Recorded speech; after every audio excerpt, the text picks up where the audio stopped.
প্রথমে আমরা ইভিএমের বিভিন্ন যন্ত্রাংশের সাথে পরিচিত হব। এটিতে মূলত দুটি অংশ থাকে, একটি হচ্ছে কন্ট্রোল ইউনিট এবং ব্যালট ইউনিট। এছাড়া অন্যান্য সকল যন্ত্রপাতিগুলো যা যা থাকে, কন্ট্রোল ইউনিট থাকে, ব্যাটারি থাকে, অ্যাডাপ্টার থাকে, আর ব্যালট ইউনিটে তো আছেই, পাশাপাশি 5 মিটার একটি কেবল থাকবে, 1 মিটার কেবল থাকবে, মনিটর থাকবে একটি বড়।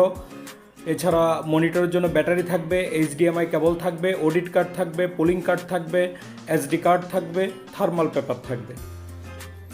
এরপর আমরা কন্ট্রোল ইউনিটটি দেখতে পাচ্ছি, এখানে চালু করা অবস্থা আছে, এখানে অডিট কার্ডটি লাগানো আছে। আমরা দেখছি এখানে টাচ স্ক্রিন রয়েছে যেটি জ্বলছে। এছাড়া টাচ স্ক্রিনের ঠিক পাশে আপনারা যে বাটনগুলো দেখতে পাচ্ছেন, এগুলো মূলত যদি টাচ স্ক্রিন কাজ না করে তাহলে এই বাটনে টাচ করে কাজ করা যাবে। এরপর আমরা দেখতে পাচ্ছি এখানে রয়েছে একটা নিউমেরিক কিপ্যাড রয়েছে পাসওয়ার্ড প্রবেশ করার জন্য, যেটি খুব গুরুত্বপূর্ণ। এছাড়া রয়েছে ফিঙ্গারপ্রিন্ট স্ক্যানার, খুবই গুরুত্বপূর্ণ জিনিস। এরপরে প্রিন্টার দেখতে পাচ্ছেন যার ভিতরে থার্মাল পেপার থাকে, এটি কন্ট্রোল ইউনিটেই থাকে। এই প্রিন্টারটা সংযুক্ত, লালটি হচ্ছে সুইচ, মেইন সুইচ। এরপর পরে রয়েছে পাওয়ার কর্ড পোর্ট এবং আউটপুট পোর্ট, যেখানে আমরা 5 মিটার তারটি আমরা সংযুক্ত করে ব্যালটে নিয়ে যাব। এরপর আপনারা দেখতে পাচ্ছেন অডিট কার্ড পোর্ট, এবং এর পরপরই যেটি নিচে লাল দাগ চিহ্নিত রয়েছে সেটি হচ্ছে পোলিং কার্ড পোর্ট। এরপর পরে রয়েছে এসডি কার্ড পোর্ট, যেখানে আমরা এসডি কার্ডটি সংযুক্ত করব। অন্যদিকে দেখতে পাচ্ছেন এটি হচ্ছে ব্যাটারি ইনস্টল করার জায়গা। সেন্ট্রাল ইউনিটে এই জায়গাতে আমরা ব্যাটারি লাগাবো। তার পাশাপাশি এইচডিএমআই কেবলের পোর্ট, এই এইচডিএমআই পোর্ট থেকে এইচডিএমআইটি তার সংযুক্ত হয়ে সেটি মনিটরে যাবে। ভোটার যাচাইয়ের প্রক্রিয়াটি ভোটার নিজে এবং পোলিং এজেন্টরা খুব সহজে বুঝতে পারবে বড় মনিটরে। ব্যালট ইউনিটে দুটি পোর্ট রয়েছে, বাম পাশে সবুজ বাটনের পাশে যে পোর্টটি সেটি ইনপুট, এবং ডান পাশে লাল বাটনের পাশে সেটি হচ্ছে আউটপুট। এর উপর একটি সাদা ডিসপ্লে রয়েছে, তার ডান পাশে 10টি সাদা বাটন রয়েছে যেগুলোর পাশে ডিসপ্লেতে প্রতীক দেখাবে, এবং এই বাটনে টিপ দিয়ে ভোট দিতে হবে। এরপরে সবুজ বাটনে দিলে ভোটটি কনফার্ম হবে এবং লাল বাটনে দিলে সে ভোটটি বাতিল হবে। পাশে ডান পাশে ছোট একটি স্পিকার রয়েছে, যেখানে ভোটদাতাকে প্রয়োজনীয় নির্দেশনা প্রদান করা হবে কিভাবে তিনি ভোটটি দিবেন এবং কিভাবে তিনি ভোটটি কনফার্ম করবেন অথবা বাতিল করতে চাইলে কিভাবে করবেন। এখন আমরা একটি অডিট কার্ড দেখতে পাচ্ছি, এটি মূলত প্রিজাইডিং অফিসারের কাছে থাকবে ভোট শুরু করার জন্য এবং ভোট শেষ করার জন্য এই অডিট কার্ডের প্রয়োজন হবে। পাশাপাশি পাসওয়ার্ড ব্যবহার করতে হবে প্রিজাইডিং অফিসারকে ভোট শুরু এবং শেষ করা উভয় কাজের জন্য। এরপর পরে আমরা দেখব হচ্ছে একটি পোলিং কার্ড, যেটি হচ্ছে সহকারী প্রিজাইডিং অফিসার কাছে থাকবে, এবং যতক্ষণ পর্যন্ত ভোট চলবে, ইভেন ভোট গণনা করার সময়ও এই পোলিং কার্ডটি কিন্তু আমাদের কন্ট্রোল ইউনিটে কিন্তু প্রবেশ করিয়ে রাখতে হবে। এটা অত্যন্ত গুরুত্বপূর্ণ। এরপর আমরা দেখতে পাচ্ছি একটি 32 জিবি এসডি কার্ড এখানে দেওয়া আছে। এই এসডি কার্ডটি আমাদের প্রবেশ করাতে হবে, কারণ বিভিন্ন তথ্যসমূহ এই এসডি কার্ডের মাধ্যমে আমাদের কন্ট্রোল ইউনিটে সংযুক্ত থাকবে। এখন আমরা দেখব কিভাবে বিভিন্ন যন্ত্রাংশ আমরা ইভিএমে যুক্ত করব। আমরা দেখতে পাচ্ছি ব্যাটারির যে স্লটটা আমরা আগে দেখিয়েছিলাম, সেখানে আমরা ব্যাটারিটা প্রবেশ করালাম। ব্যাটারি প্রবেশ করার পর দুটি লক আছে, এই দুটি লক কিন্তু আমাদের লাগিয়ে দিতে হবে। এরপর সুইচ দিয়ে টিপ দিয়ে দেখতে হবে 4টে ইন্ডিকেটর আছে কিনা, অর্থাৎ ব্যাটারি ফুল চার্জ আছে কিনা। এরপর আমরা আগে যেটি দেখিয়েছিলাম কন্ট্রোল ইউনিটের আউটপুটে এখানে দুটি পোর্ট থাকে, যে কোনো একটি পোর্টে আমরা 5 মিটার তারটি আমরা সংযুক্ত করব। 5 মিটার তারটি আমরা সেখানে পোর্টে লাগিয়ে এরপর আমরা সেটি টাইট করে দিব। টাইট করে দেওয়ার পরে এখান থেকে এটি চলে যাবে আমাদের যে কোনো একটি ব্যালট ইউনিটে। এখান থেকে আমরা যে কোনো একটি ব্যালট ইউনিটে আমরা যেটি আগে দেখিয়েছি ইনপুট অংশ অর্থাৎ সবুজ বাটনের পাশে, সেখানে আমরা 5 মিটার তারটি লাগিয়ে দিব। এগুলো গোপন কক্ষে থাকবে। কন্ট্রোল ইউনিটটি সহকারী প্রিজাইডিং অফিসারের কাছে থাকবে, কিন্তু ব্যালট ইউনিটগুলো থাকবে গোপন কক্ষে। এরপর আমরা দেখতে পাচ্ছি যেটি লাল বাটনের পাশে যেটি আছে, সেখানে এবার 1 মিটার একটি তার লাগানো হচ্ছে, যেটি হচ্ছে আউটপুট অংশ, এবং এই তারটির আরেক প্রান্ত গিয়ে লাগবে আরেকটি ব্যালট ইউনিটের সবুজ বাটনের পাশে অর্থাৎ ইনপুট অংশে। এভাবে আমাদের প্রয়োজনীয় সংখ্যক ব্যালট আমাদের যতগুলো প্রয়োজন হয় সেটি প্রার্থী অনুযায়ী বা কয়টি ভোট হচ্ছে সেই অনুযায়ী আমরা ব্যালট ঠিক করে নিব। এরপর আমরা এসডি কার্ডটা লাগাবো, তারপরে আমরা আমাদের পোলিং কার্ডটি লাগাবো, এবং সবশেষে ভোট শুরু করার জন্য প্রিজাইডিং অফিসার মহোদয় তার অডিট কার্ডটি লাগিয়ে দিবেন। এরপরে আমাদের কন্ট্রোল ইউনিটের যে প্রিন্টার অংশ যেটি আছে সেটা আমরা খুলে সেখানে থার্মাল পেপারটি যেভাবে লাগানো হচ্ছে এখানে ঠিক এভাবে লাগাতে হবে। লাগিয়ে এরপরে আমরা প্রিন্টারের মুখটা অফ করে দিব। এরপরে আমরা এইচডিএমআই দিয়ে আমাদের মনিটরের সাথে আমাদের কন্ট্রোল ইউনিটটি সংযুক্ত করব। সবগুলো বিষয় কিন্তু আগে করে ফেলা হচ্ছে, এখনও কিন্তু স্টার্ট করা হয় না। এর পাশাপাশি মনিটরে আমরা দেখতে পাচ্ছি পাওয়ার সোর্স লাগানো হলো, একটি ব্যাটারি থেকে, অনেক উচ্চ ক্ষমতা সম্পন্ন ব্যাটারি, যেটি দিয়ে মনিটরটি অনেক ঘন্টা চলবে। এরপরে আমাদের এবার কন্ট্রোল ইউনিটের লাল যে বাটনটা আছে সেই বাটনটাতে টিপ দিয়ে কন্ট্রোল ইউনিটটি চালু করতে হবে। কিছুক্ষণ অপেক্ষা করতে হবে। কিছুক্ষণ অপেক্ষা করার পরে আমাদের কন্ট্রোল ইউনিটটি আপনি চালু হবে, ইভিএম লেখা আসবে।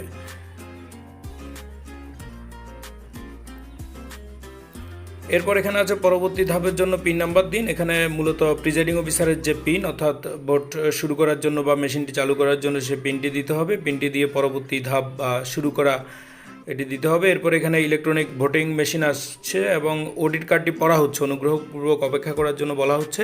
সবগুলো স্টেপ কিন্তু এখানে খুব সুন্দরভাবে দিয়ে দিবে। এরপরে যাচাই করতে হবে। যাচাই করার এখানে সহকারী প্রিজাইডিং অফিসার কে এই কক্ষে দায়িত্বে আছেন তার নামটি এখানে সিলেক্ট করতে হবে এবং সিলেক্ট করার পরে তার পাসওয়ার্ডটি প্রবেশ করাতে হবে। প্রবেশ করানোর পরে পরবর্তী ধাপে যাওয়ার পরে সহকারী প্রিজাইডিং অফিসারের ফিঙ্গারপ্রিন্টটা এখানে যাচাই করবে। সেখানে মেম্বার এবং চেয়ারম্যান বা যেই পদে আসলে ভোট হচ্ছে তাদের লিস্টগুলো আসবে, সেগুলো যাচাই করতে হবে। যাচাই করে পরবর্তী ধাপে যেতে হবে। পরবর্তী ধাপে যাওয়ার পরে এরপর সহকারী প্রিজাইডিং অফিসার ওনার ফিঙ্গারপ্রিন্ট দিবেন এবং ফিঙ্গারপ্রিন্ট দেওয়ার পরপরই এখানে যারা ভোটার আছেন, ভোটারদের তালিকা এখানে চলে আসবে, সেটি তিনি যাচাই করবেন। তো সবগুলো হয়তো যাচাই করা সম্ভব না, যতটুকু সম্ভব তিনি সেগুলো যাচাই করবেন এবং যাচাই করে র্যান্ডমলি যাচাই করবেন। এরপরে তিনি পরবর্তী ধাপে চলে যাবেন এবং পরবর্তী ধাপে চলে যাওয়ার পরে বলা হচ্ছে যে আমরা এখন ভোট শুরু করতে পারি এবং প্রিজাইডিং অফিসার মহোদয় তার অডিট কার্ডটি এখান থেকে খুলে নিয়ে যাবেন এবং তখনই এখান থেকে থার্মাল পেপারে একটা প্রিন্ট আউট হয়ে বেরোবে, অর্থাৎ এখানে সবগুলা প্রতীকে এখন ভোট 0-0 অবস্থায় আছে, এই জিনিসটা এখান থেকে কিন্তু বেরিয়ে যাবে এবং এটা আমরা প্রিন্ট আউট করার পরে এটা আমরা সংশ্লিষ্ট সহকারী প্রিজাইডিং অফিসার এখানে স্বাক্ষর করবেন এবং যারা পুলিং এজেন্ট আছেন তারা এখানে স্বাক্ষর করবেন। অর্থাৎ আমরা যেভাবে ম্যানুয়ালি ব্যালট বাক্স খালি এটা সবাইকে দেখাই, এই জিনিসটা অর্থাৎ এই মেশিনে এখন পর্যন্ত কোনো ভোট পড়েনি, সে বিষয়টা এখানে নিশ্চয়তা প্রদান করা হলো। এখন আমরা যখন ভোট গ্রহণ শুরু করব, প্রথমে আমরা একজন ভোটারকে যাচাই করব। ভোটারকে যাচাই করতে গেলে সেখানে কয়েকটি পদ্ধতি আছে, যেমন তার স্মার্ট জাতীয় পরিচয়পত্র অথবা ভোটার তালিকা থেকে প্রাপ্ত ভোটারের নাম্বার অথবা 17 অথবা 13 সংখ্যার যে জাতীয় পরিচয়পত্র আছে, এগুলো দিয়ে আমরা একজন ভোটারকে কিন্তু যাচাই করতে পারি। তো সেই নাম্বারগুলো আমাদেরকে আমাদের ওই ইনপুট প্যানেলে আমাদের প্রবেশ করাতে হবে, অথবা ওনার কাছে যদি স্মার্ট আইডি কার্ড থাকে, এনআইডি থাকে, সেটি প্রবেশ করিয়ে দিলেও সেখানে তার সকল তথ্যগুলো চলে আসবে, সেক্ষেত্রে নাম্বার প্রবেশ করানোর প্রয়োজন নাই। এরপরে মেশিন থেকে আমরা সিলেক্ট করে দিব কী দিয়ে যাচাই করতে যাচ্ছি, তারপর তার ফিঙ্গার চাইবে। এরপর আমরা ফিঙ্গারপ্রিন্টটা সেখানে দিয়ে দিব। দিয়ে দিলে যদি সেটি ঠিক আছে পাওয়া যায়, তাহলে তাকে সহকারী presiding officer ballot paper issue করবেন, অর্থাৎ অনলাইন ব্যালট পেপার ইস্যু করবেন। আর কোনো কারণে যদি ফিঙ্গারপ্রিন্ট না মিলে সেক্ষেত্রেও ব্যবস্থা আছে। এরপরে তিনি গোপন কক্ষে চলে যাবেন। গোপন কক্ষে যাওয়ার পরে তিনি ওই ব্যালট ইউনিটটাতে প্রথমে মনে করেন চেয়ারম্যানকে ভোট দিবে, তাহলে চেয়ারম্যান কাকে ভোট দিবে তার প্রতীকের পাশে তিনি সাদা বাটন চিপে এরপর কনফার্ম করে দিবেন সবুজ দিয়ে। ভোট শেষ হওয়ার নির্ধারিত সময়ে শেষে সাধারণত যেটি 4টায় হয়, তখন কন্ট্রোল ইউনিটের বাম পাশের নিচের দিকে ভোট শেষ একটি অপশান চালু হবে। এটি আগে কিন্তু চালু থাকবে না।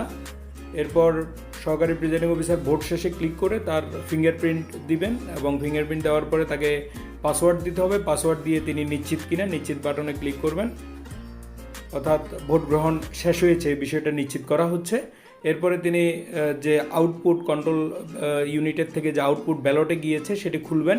খুলে তিনি এই কন্ট্রোল ইউনিটটি নিয়ে সোজা চলে যাবেন হচ্ছে ভোট গণনা কক্ষে। প্রিজাইডিং অফিসার মহোদয় যেখানে ভোট গণনার জন্য যে কক্ষটি নির্ধারণ করেছেন, এবং সেখানে যাওয়ার পরে ভোট গণনা করার জন্য প্রিজাইডিং অফিসার মহোদয় আবার তার অডিট কার্ডটি প্রবেশ করাবেন সে কন্ট্রোল ইউনিটে।